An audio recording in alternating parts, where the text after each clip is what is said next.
Alors, dans ma création, un couple est arrivé à l'atelier pour me commander une Vierge à l'enfant. Donc là, ça a été la première expérience d'union entre ma foi, ma rencontre avec Dieu, avec la Sainte Vierge, et mon travail de création. C'est-à-dire que j'ai pu travailler en priant, alors pas en récitant des formules, mais le travail de mes mains était un hommage. Et, et puis je faisais ce travail aussi dans la louange, dans la joie.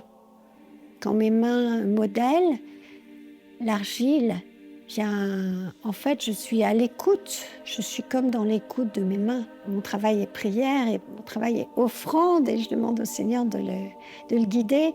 Et toutes les commandes d'art sacré que j'ai me remplissent d'une grande joie. Je dis, Seigneur, ça vient de toi. C'est un cadeau de toi, cette commande. Vraiment, je suis dans l'action de grâce.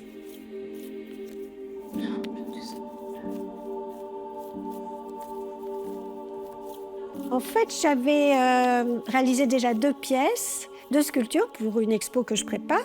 Et je ne savais pas quelle œuvre j'allais faire. J'allais commencer, donc 3e œuvre. Et je me suis dit tout de suite, ben voilà mon thème. Je vais faire une Vierge allaitante, j'en avais jamais fait de ma vie. Et pour moi, c'était un clin d'œil du ciel, un clin d'œil de Dieu qui me disait, allez, vas-y.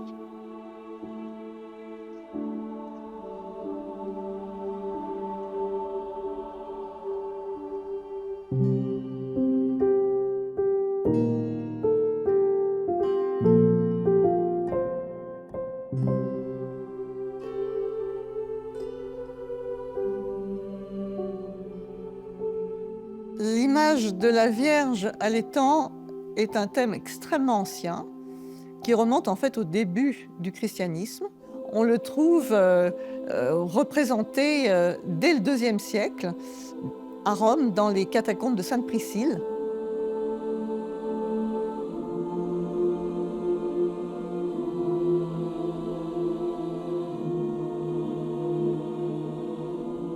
La Vierge allaite et elle est en présence du prophète Balaam, ce qui est une manière de nous dire que cette femme n'est pas tout à fait comme les autres et que l'enfant qu'elle tient est un enfant divin. Il faut bien comprendre que ce thème de la Vierge à l'enfant et surtout de la Vierge allaitant est vraiment un grand synonyme de vie et contient derrière l'espérance et l'espérance de la résurrection. Alors, la Vierge allaitante, vous savez, c'est quelque chose qui... c'est une représentation iconographique qui n'est pas du tout limitée à la chrétienté. C'est dans toutes les civilisations, on a des vierges allaitantes. La Vierge allaitante, c'était la terre nourricière, ni plus ni moins. C'était au Pérou, on appelle ça la Pachamama. On trouve ça progressivement dans la civilisation égyptienne, avec Isis qui alimente Horus. Le christianisme s'est développé au début, dans les premiers siècles, tout d'abord dans l'église copte en Égypte, et on a vu que certaines statues d'Isis avaient été recyclées, on peut dire, ou en tout cas que l'iconographie de la Vierge s'était inspirée de cette iconographie d'Isis allaitant Horus. Au Moyen-Âge, je trouve que les vierges sont souvent, c'est souvent des statues d'ailleurs, sont souvent aussi très rigides comme cela, présentant un saint, un petit Jésus. On se demande d'ailleurs souvent si le saint n'est pas simplement une pomme. Et il faut attendre la Renaissance vraie, où là, on a une autre vision de la Vierge allaitante. Ce mystère de la maternité, il nous touche tous. Et il touche aussi au mystère de Dieu.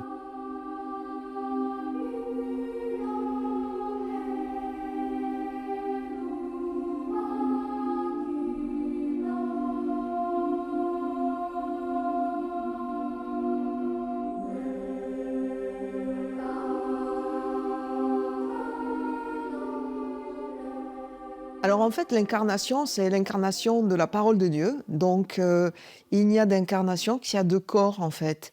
Sans un corps, la parole ne peut pas devenir réelle. C'est pour ça que le corps a une place extrêmement importante dans la théologie catholique.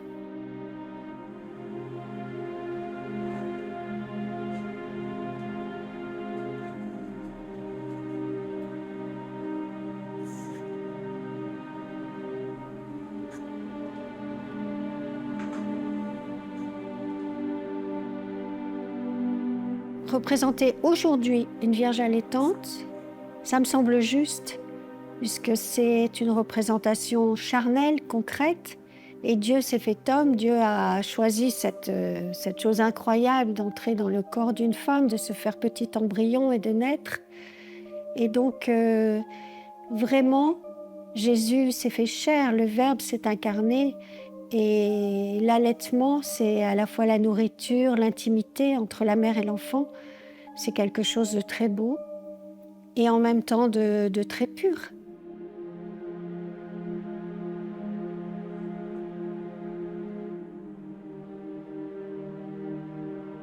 Il faut que je remonte là pour qu'il sourie, pour remonter les pommettes. Je crois que cette Vierge allaitante peut parler à tout homme, à toute femme, tout enfant d'ailleurs, parce que la vulnérabilité du bébé, la beauté de l'allaitement peut toucher toute personne.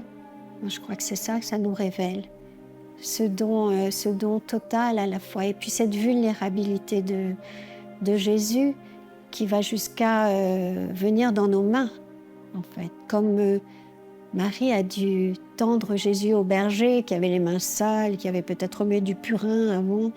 Eh bien, elle nous tend Jésus dans nos mains petites, faibles, pour ne pas dire misérables.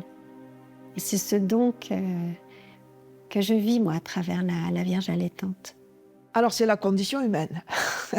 Il n'y a pas de condition humaine sans être intrinsèquement dépendant du corps humain antérieur à soi. Donc, de fait, le sang de Jésus, c'est le sang de Marie, et le lait qui nourrit Jésus, c'est le lait de Marie.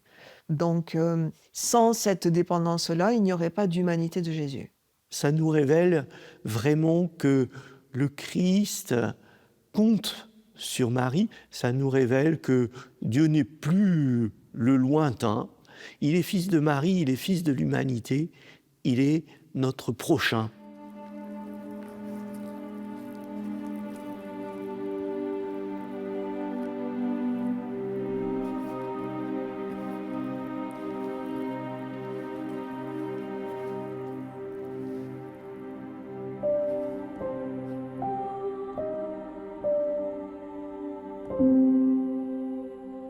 Alors là, je crois que représenter le sein nu de Marie sans tomber dans la sexualisation, eh bien, c'est simplement demander à Marie, demander à l'Esprit Saint d'inspirer ce travail, et que ce travail garde quelque chose de pur dans son geste, dans ses formes. Voilà, c'est simplement, ça ne nous appartient pas. Je ne veux surtout pas faire une pièce qui soit vulgaire ou obscène, bien sûr. Marie, ce n'est pas possible. Donc à partir du Concile de Trente, on va représenter des corps nus, mais la femme nue qui montrera ses seins sera plutôt Marie-Madeleine, la pécheresse.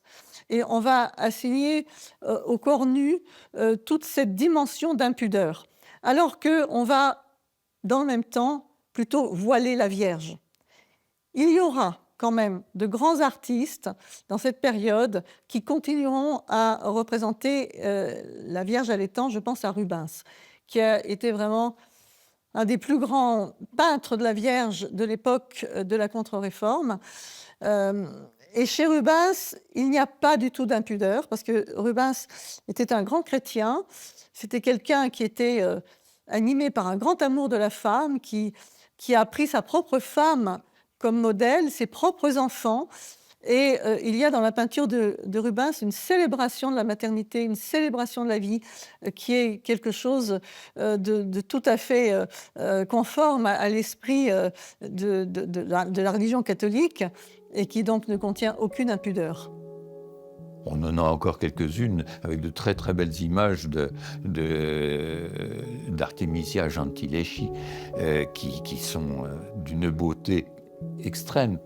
Et qui a illustré par sa peinture les directives nouvelles de la Contre-Réforme, mais d'une manière particulière parce qu'elle était femme, donc le regard était légèrement différent, et qu'on dirait aujourd'hui qu'elle était féministe, c'est-à-dire qu'elle avait quand même à se battre pour se faire reconnaître comme artiste. Et ce qui est très intéressant, c'est que elle Elle a donné à la Vierge, d'une certaine manière, ses propres traits.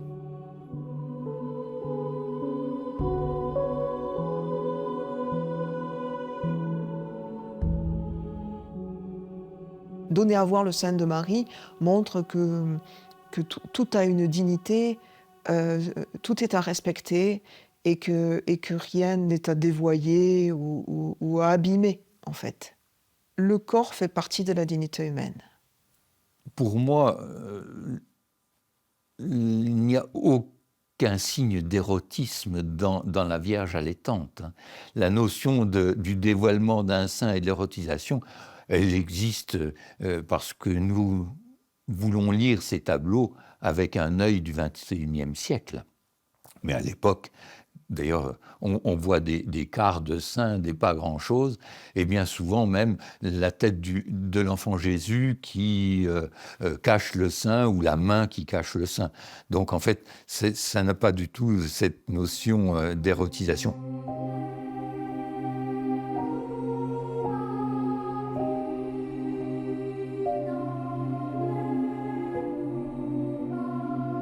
La Vierge à l'enfant de Fouquet est très particulière.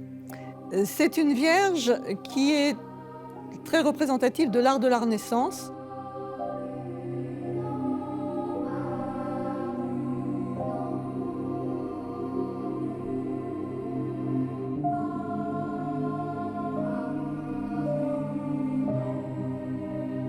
Elle n'a pas une expression affectueuse, on n'a pas l'impression qu'elle regarde véritablement son enfant, d'ailleurs l'enfant Jésus ne la regarde pas. Et en fait, il faut bien comprendre que ce tableau est un tableau de dévotion privée, et ce tableau était destiné à aller dans une chapelle funéraire. Ce qui veut dire que le message, si vous voulez, renvoie à l'espérance de la résurrection. Le Christ a voulu, lui qui n'avait pas besoin de manger, il était Dieu, il n'avait pas besoin de naître. Il a voulu naître, il a voulu se nourrir du lait de la Vierge. Vous, aujourd'hui, qui êtes mes disciples, mais venez à ma table, venez vous nourrir, venez manger gratuitement, venez prendre part à cette nourriture qui est la nourriture de la vie.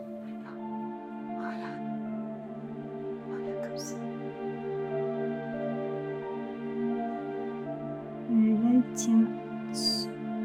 Lui, il accroche le doigt de sa maman. Donc ça, je vais travailler les mains. Pour moi, ce lait que donne Marie, c'est la grâce. C'est le lait de la grâce, le lait que notre Père de tendresse, notre Abba, notre Dieu nous donne. Comme dit sainte Thérèse l'Enfant Jésus, le trésor de la mère appartient à l'enfant et nous sommes les enfants, tous les enfants de Marie.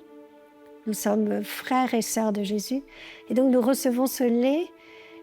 En fait, elle nous nourrit aussi par sa prière et par les grâces qu'elle nous transmet. Elle est celle qui intercède, elle est la médiatrice. Et donc c'est ce que j'ai voulu représenter à travers les flots de drapés qui descendent de sa robe.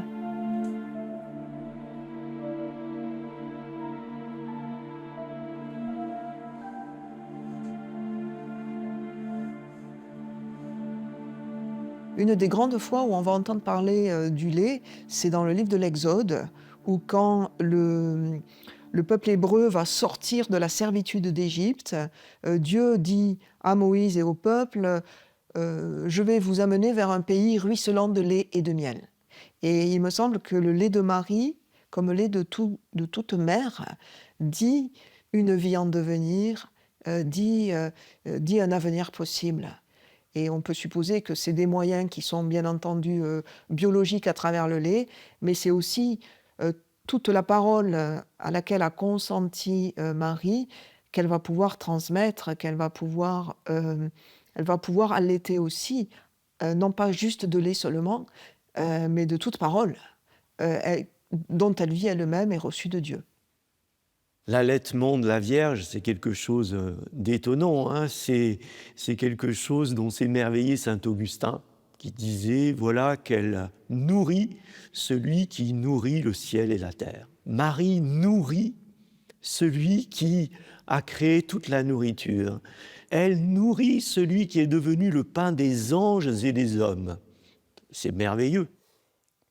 Le geste d'allaiter, bien évidemment, c'est un geste qui existe dans l'humanité de toute éternité.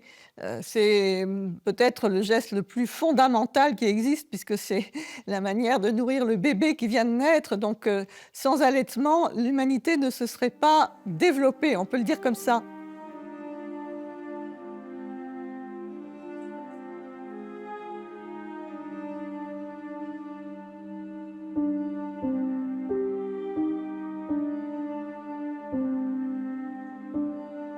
Bien, ce geste d'allaiter, il dit le don. Une mère donne son lait, elle donne tout, elle donne ses nuits, sa fatigue, ses réveils répétés toutes les 3 heures quand l'enfant est tout petit. Eh bien, Marie, par ce geste, elle nous donne tout. Elle nous donne sa chair. C'est un acte de prendre soin. C'est du prendre soin. Et du prendre soin en donnant de soi. Donc c'est une tendresse qui vient du plus profond de soi, en fait, de son sein, on pourrait dire, au sens très littéral et puis très symbolique. Pas juste par rapport à l'acte, mais parce que ce qu'on va donner à l'autre, c'est son intériorité même, c'est sa vie même, en fait.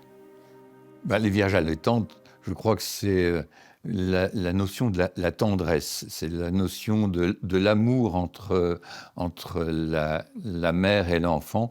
Et en tant que gynécologue, c'est quelque chose que je ressens peut-être un peu plus spécifiquement que d'autres. Et elle tourne la tête, elle penche sa tête avec tendresse, elle commence à regarder l'enfant. Et l'enfant regarde aussi. Je pense que c'est une période de bien-être total, c'est un abandon, c'est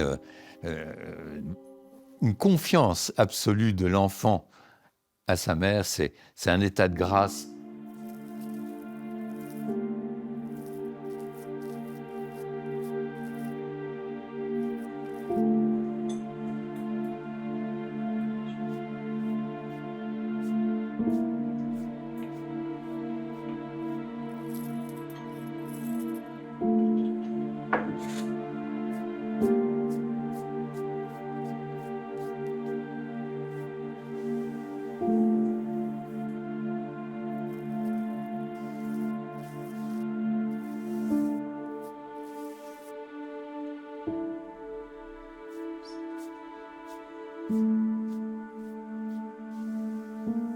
Alors en fait, Marie est importante pour moi parce que ma conversion a eu lieu grâce à elle.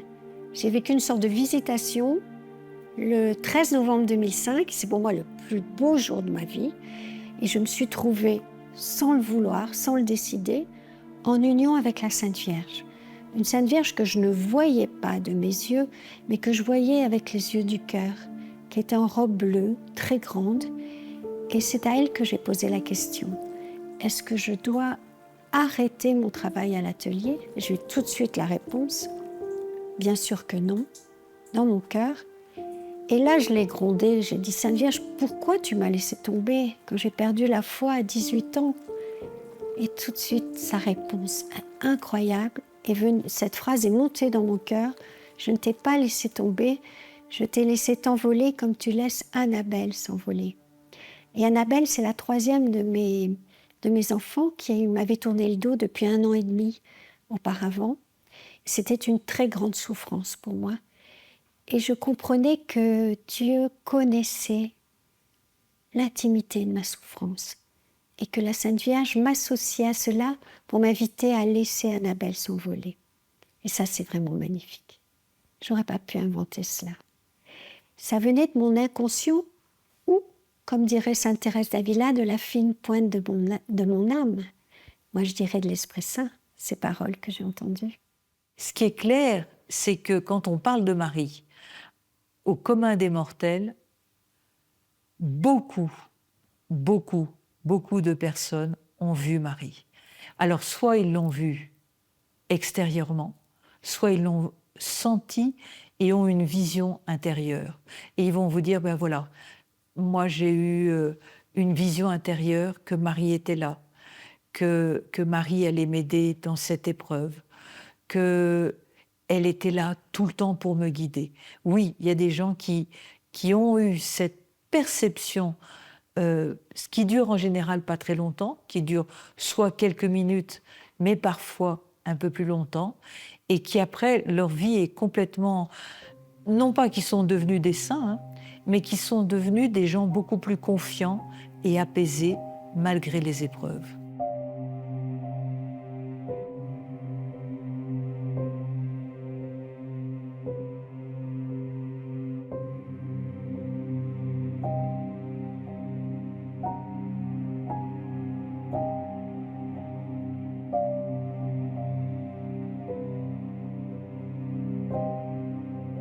Marie nous enseigne à mettre les événements les plus quotidiens ensemble et nous dire, dans tous ces événements quotidiens, il y a une trace de Dieu, il y a une visitation de l'Esprit, il y a une parole faite chair pour toi aujourd'hui. Il y a un passage à un moment donné dans l'Évangile qui est intéressant, qui se trouve dans le chapitre 11 de l'Évangile selon saint Luc, où je lis, donc verset 27, « Or, comme il disait cela, une femme éleva la voix du milieu de la foule et lui dit, « Heureuse celle qui t'a portée et allaitée. » Mais lui, il dit, « Heureux plutôt ceux qui écoutent la parole de Dieu et qui l'observent. » Et donc, c'est un point intéressant parce que je crois que ça nous permet aussi de comprendre ce qui se joue spécifiquement dans cette relation de Marie à Jésus. Jésus nous raconte que le point important pour lui, c'est que Marie vit de la parole de Dieu. Et Marie, vivant elle-même de la parole de Dieu, c'est ce que nous raconte le moment où elle accepte en fait de porter celui qui deviendra Jésus. Marie consent à la parole. Elle consent à faire confiance à la parole de Dieu. Et c'est ce que pointe Jésus. Et donc, Jésus reçoit de la nourriture de celle qui écoute la parole de Dieu. Et de celle qui a envie. Et donc, on peut supposer que le lait qu'il reçoit est marqué par cette écoute-là. Ce qu'elle nous dit, cette maternité de la Vierge, c'est que Dieu prend soin. Alors, ce que ça nous dit, c'est que peut-être, avant même, bien sûr, de nous laisser accueillir par Dieu, il nous faut accueillir Dieu. Et l'accueillir avec quelque chose de la tendresse de Marie, l'accueillir avec l'humanité de Marie. Marie va nous apprendre l'intériorité, c'est-à-dire la gratuité. Elle va nous apprendre la confiance. Et enfin, la troisième chose que Marie nous apprend, c'est la mémoire. Être des mémoires vivantes, être dans une mémoire qui n'oublie pas les bienfaits de Dieu pour nous. Saint Bernard, qui est un illustrissime pour le lieu dans lequel nous sommes ici chez les trappistes, Saint Bernard dit que la plus grande maladie spirituelle, c'est l'oubli.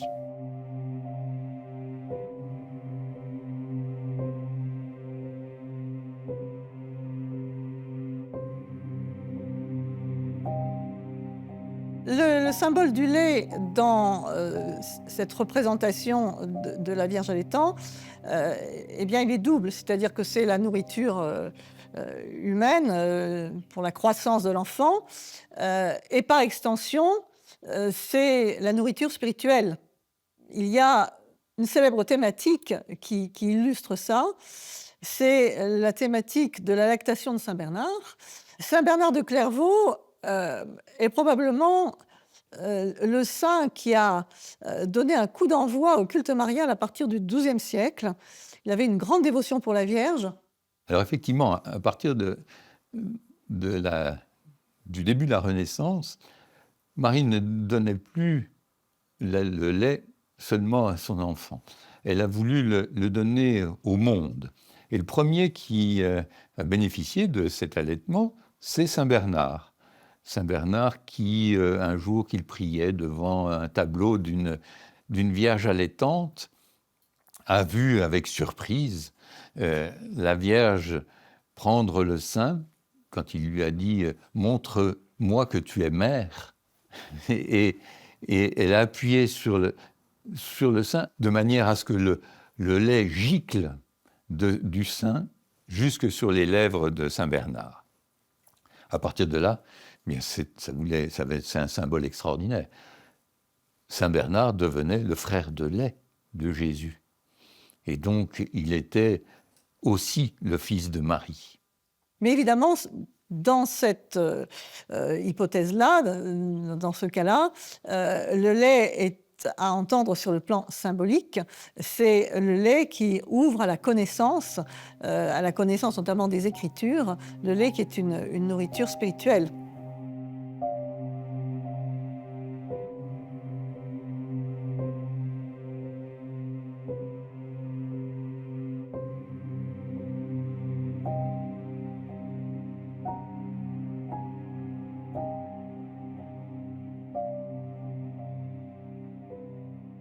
Le bas-relief de la Vierge de Don Rupert est tout à fait remarquable et en fait rejoint dans l'esprit la lactation de Saint Bernard. D'abord, c'est la même époque, c'est un bas-relief du XIIe siècle, donc c'est l'époque où se développe le culte de la Vierge.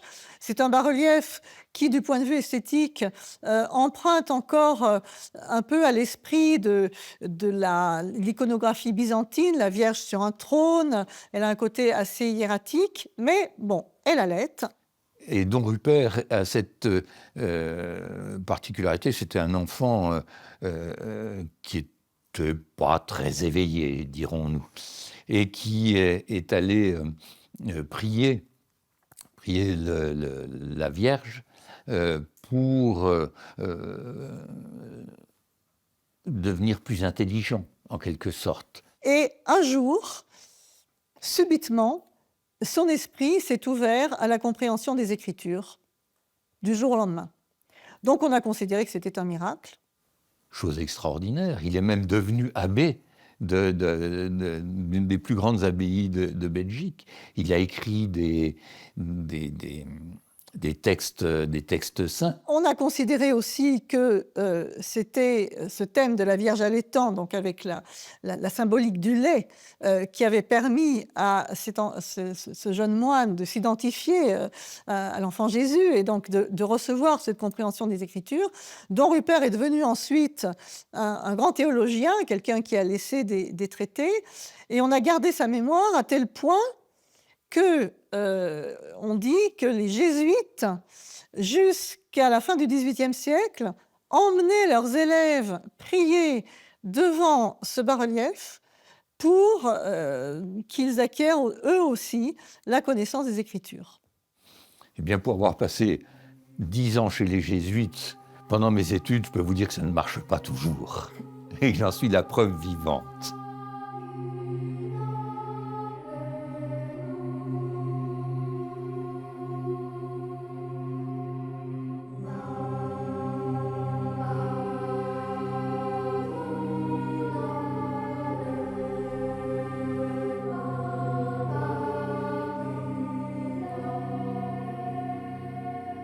Marie, c'est d'abord une jeune fille de Galilée. Et c'est une jeune fille, on pense qu'elle a une quinzaine d'années, et soudain, un ange arrive. Là, de nouveau, une dimension spirituelle, à quelque chose qui est infiniment humain, incarné, corporel. Cet ange parle. Or, il se trouve que Marie va être bouleversée par cette apparition. Elle va être bouleversée, mais elle ne va pas être soumise. Et sa première prise de parole n'est pas un oui, mais est comment cela se fera-t-il ? Cette question la met d'emblée sur le même pied d'égalité que Abraham et Moïse qui va demander à Dieu « Quel est ton nom ?» Parce qu'il ne faut pas oublier que cette annonce de cet engendrement du Christ en elle va la mettre en danger, va la mettre complètement en dehors des clous, en dehors de ce qui se fait dans le monde juif, c'est-à-dire qu'elle risque tout simplement la mort, la lapidation, Donc c'est quand même un courage incroyable qu'elle a eu d'accueillir cette nouvelle, d'y répondre, et d'y répondre pas tout de suite en disant oui, mais comment cela se fera-t-il ?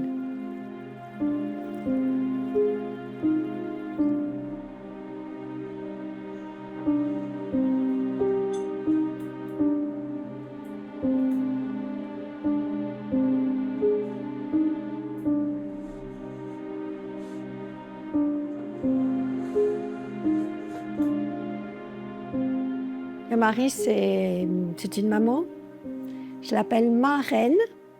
Marraine en 2 mots, et puis aussi ma marraine, puisque j'ai la chance de m'appeler Marie. Et qui elle est pour moi? Elle est celle qui nous conduit à Jésus humblement. Elle est toute humilité. Elle s'efface. Dans un monde qui est dur, beaucoup se tournent vers Marie. Beaucoup recourent à elle, beaucoup lui demandent son aide parce qu'ils pressentent, sans pouvoir l'exprimer, peut-être bien clairement, mais ils pressentent qu'il y a là un chemin, non seulement pour rencontrer Dieu, si on est croyant, mais aussi pour s'humaniser. Qui prend Marie chez lui, chez elle, a les pieds sur terre. C'est pas du tout une présence éthérée, c'est une présence qui m'aide à vivre le quotidien du plus quotidien. C'est une présence extrêmement concrète. C'est une présence pleine de tendresse, pleine de douceur. C'est quelque chose qui les remet dans un lieu intérieur très corporel, très incarné, le lieu de la tendresse en eux. Alors, la dévotion ne s'arrête pas là. Ces tableaux n'étaient pas toujours destinés à être placés dans les églises. Hein. Souvent, ces tableaux étaient des tableaux qui étaient placés au-dessus du lit conjugal, dans les chambres. C'était une aide à la fertilité. C'était une protection contre la mortalité infantile et maternelle. Vous savez qu'à cette époque, un enfant sur 4 n'arrivait pas à l'âge adulte, hein, quand ce n'était pas plus même. Hein. Donc, le tableau de la Vierge allaitante était protecteur, en quelque sorte. Et la beauté c'est une porte d'entrée formidable parce que la beauté l'oblige à s'arrêter, à faire silence, à se poser des questions. Et la beauté, elle touche.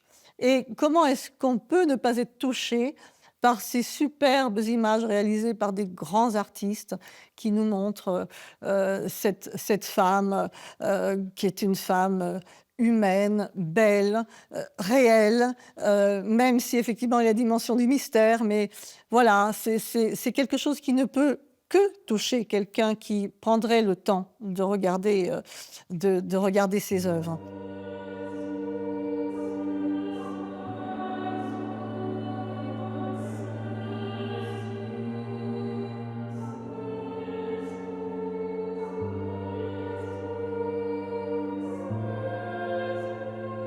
Chagall, au XXe siècle, est une exception.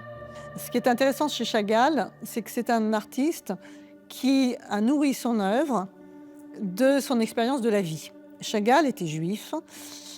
Chagall a eu une vie difficile. Au début, il a connu les pogroms, il a fui son pays, la Russie, connu la révolution russe, il s'est installé à Paris, ensuite la persécution nazie. Mais il n'en laisse rien paraître dans ses œuvres, ou s'il le montre, c'est toujours avec une dimension d'espérance.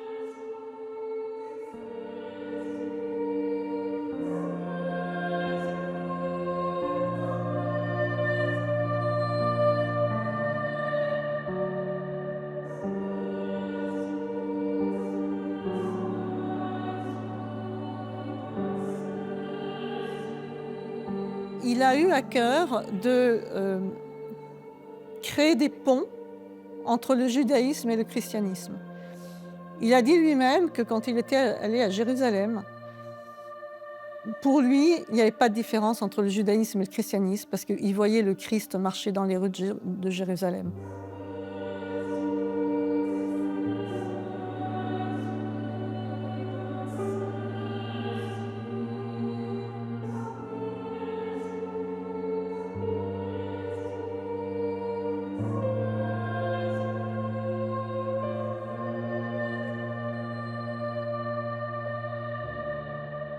Moi, quand je contemple cette œuvre d'art, ce vitrail, je pense, puisqu'il est signé par Chagall, je pense au peuple juif.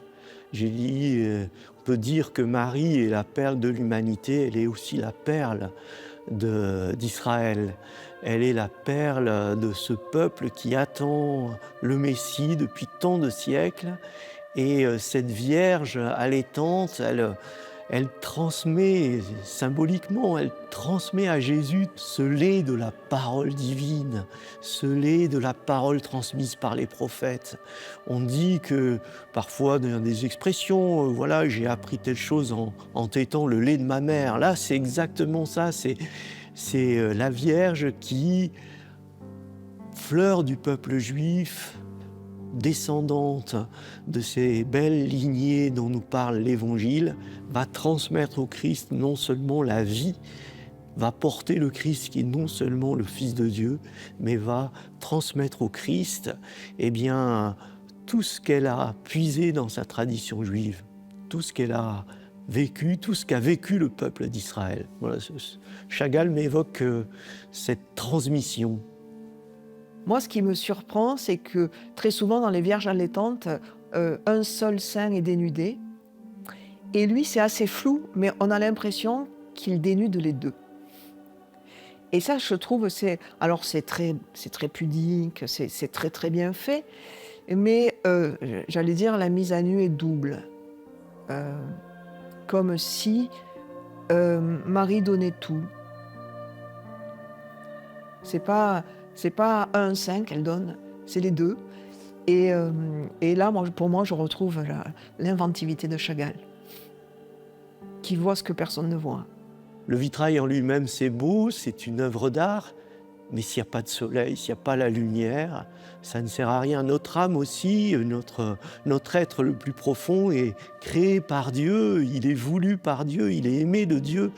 Et si la lumière de la foi le traverse, ce vitrail qui est celui de notre âme, qui peut être aussi celui de l'Église. Si la lumière du Christ traverse le vitrail qu'est l'Église, alors c'est l'illumination.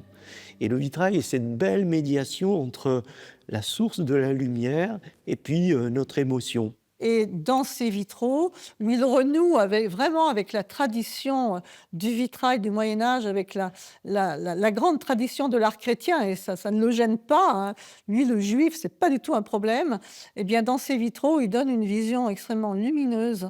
Forcément, ça tient bien sûr à la technique, où tout son art de la couleur, son sens de la couleur s'épanouit, et où aussi l'œuvre fait corps avec l'architecture, et c'est magnifique parce que là, on a véritablement affaire dans ces grands vitraux à des célébrations de la lumière, à une louange de la vie, qui est un message absolument universel.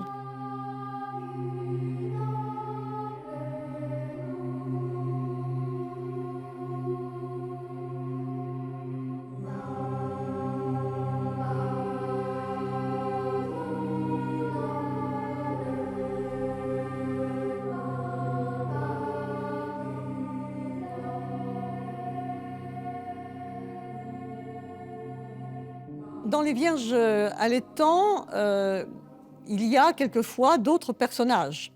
Ces personnages peuvent être des saints, et puis ces personnages peuvent être aussi des parents. Et donc là, on touche à la question de la sainte parenté et de la généalogie de la Vierge. C'est très important parce qu'il y a toujours cette question des origines du Christ, mi-Dieu, mi-homme. Bethléem est le lieu où est né le préféré de Jacob et le fils bien-aimé de Jessé. C'est important d'entendre ça. Ça veut dire que Bethléem, c'est un lieu de filiation. Et de filiation qui nous disent l'amour, la préférence et la bienveillance. Or, il se trouve que Jésus naît à Bethléem. Ça nous dit que nous devons, nous aussi, entrer dans une filiation, entrer dans une descendance. Pas seulement une descendance humaine, mais une descendance surnaturelle. une descendance divine. Nous sommes nés d'une parole. Au commencement est la parole. Et cette parole, c'est nous. Nous sommes la parole de Dieu. Nous sommes, en venant au monde, Jésus, le Père, dit une parole. Donc Bethléem, c'est le lieu de la filiation. Et c'est une filiation d'amour. La généalogie, c'est en fait la généalogie de la Vierge, puisque le Christ a été conçu par le Saint-Esprit du côté divin. Mais du côté humain, la Vierge a des parents, des grands-parents. Donc le Christ est issu de cette descendance-là, de cette ascendance-là, plus exactement. Et donc, quand on représente à côté de la Vierge ses parents, comme ça arrive quelquefois, c'est pour nous dire que la Vierge appartient à une famille humaine, mais que c'est une famille qui descend quand même d'une lignée royale, puisque elle descend de la lignée de David. Et ça, c'est très important, parce que ça lui donne une autorité et une légitimité qui provient de l'Ancien Testament.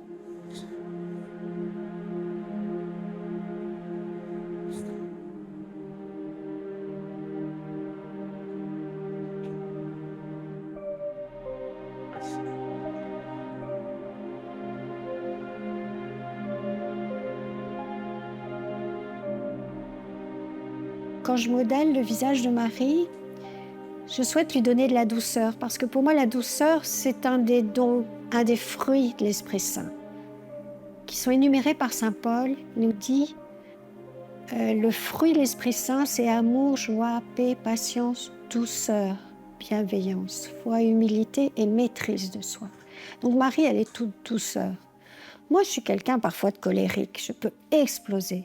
Et là, vraiment, je sais que je ne suis pas du côté de Marie. Elle est parfaite, elle est sans péché, donc elle est toute douceur. Et on dit toujours de Jésus qu'il est doux et humble de cœur. Il le dit de lui-même. Moi, j'ai été frappé par le nombre parmi ces catéchumènes, ceux qui étaient de religion musulmane et qui, en racontant leur expérience de la découverte de la foi chrétienne, parlaient tout de suite de la Vierge Marie, disant des choses comme « J'ai toujours prié Marie, même quand j'étais musulmane, et c'est Marie qui m'a conduit à la foi. » Parler de Vierge enceinte et de Vierge allaitante, c'est accepter le miracle de la religion chrétienne et de la religion catholique en particulier. C'est parce qu'il fallait rapprocher l'homme de Dieu, je pense. En fait, la virginité de Marie, ça a été quelque chose... il y a eu des questions après pour savoir si elle demeurait vierge. Et la question s'est posée, elle a été tranchée dans ce sens-là, mais il y a eu des débats. Au-delà de la dimension gynécologique, la question, qu'est-ce que nous raconte cette virginité-là, en fait ?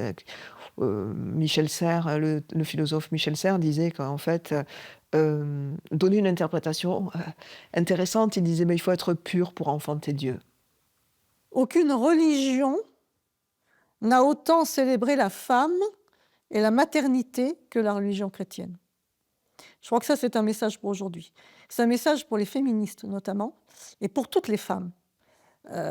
Aucune religion n'a enseigné, comme la religion chrétienne, à respecter la femme, à respecter l'enfant.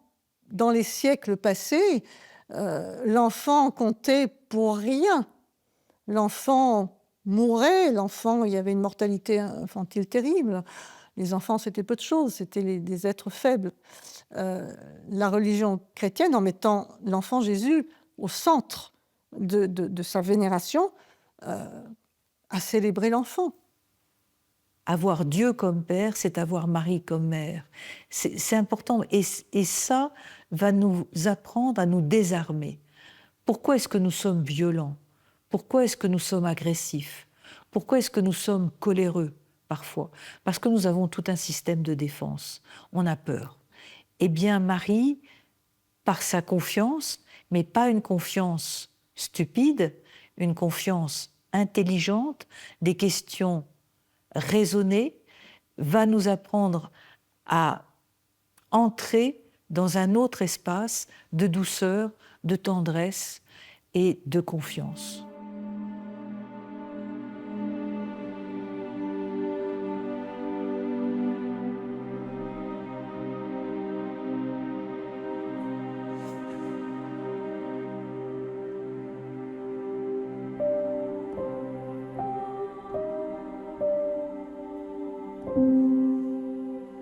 En fait, le travail que j'ai fait sur cette Vierge allaitante a augmenté encore l'impression de douceur, de générosité, de paix que me donne Marie. Et ça ne fait que grandir la foi. Mais là, c'était vraiment un beau moment d'union avec elle. Et je rends grâce pour ce travail. C'est important de ne pas placer Marie en position autocentrée. Le centre, ce n'est pas elle, c'est soit la parole qu'elle reçoit et dont elle vit, soit cet enfant qu'elle nourrit. Et ça nous parle de l'Église. C'est-à-dire, l'Église n'est pas au centre. Une Église qui serait au centre, ce serait une Église qui passerait à côté de sa mission. L'Église, elle est là, elle existe du fait de la parole de Dieu. Elle est au service de cette parole de Dieu, qui elle-même est au service de l'humanité. Donc il y a un double décentrement. L'Église est en écoute de la parole de Dieu pour être à l'écoute de l'humanité. La relation entre la mère et l'enfant est une relation absolument exceptionnelle. C'est l'accouchement, si vous voulez, c'est la séparation. Hein. C'est parfois bien vécu par la mère, parfois moins bien. Je le pense, et ça on ne le saura jamais, mais je pense que ça n'est pas toujours bien vécu non plus par l'enfant. Et la première tétée qui apparaît quelques minutes après l'accouchement, c'est un petit peu la retrouvaille, c'est la recréation, c'est le retour du couple. Ce sont deux êtres qui se reconnaissent et qui savent en fait qu'ils ne feront qu'un pour leur vie entière. Marie, elle nous apprend à vivre la complémentarité, hommes et femmes ensemble. C'est ce qu'elle nous apprend dans les évangiles. Marie est celle qui nous dit que Dieu s'est fait le plus proche possible. Marie, c'est celle qui nous dit que on peut lui faire confiance. Elle chante « Il s'est penché sur son humble servante ». Voilà. Il se penche sur nous. Non seulement il se penche sur nous, mais il vient habiter chez nous. À quelqu'un qui découvrirait ce motif pour la première fois et qui serait certainement surpris et qui n'y comprendrait peut-être pas grand-chose, je dirais simplement qu'il faut prendre le temps de s'arrêter. Et le fait de prendre le temps de regarder la beauté, de faire le vide, de faire silence, eh bien, c'est peut-être la chance que quelque chose germe, justement, cette source, ce lait de la Vierge, qui est une source spirituelle aussi, bien sûr, mais une source, simplement, une source pour la vie intérieure, une source pour soi-même, pour s'enrichir, et puis après, peut-être, pour commencer un cheminement vers la foi, mais ça, c'est une autre histoire. J'aimerais dire à tous, croyants ou non-croyants, recevez cette grâce. Laissez-vous aimer, laissez-vous dorloter par Marie, surtout. Ça veut dire que vous laissez aimer et dorloter par Dieu, qui vous aime d'un amour fou et qui vous a désiré avant votre naissance, comme une mère.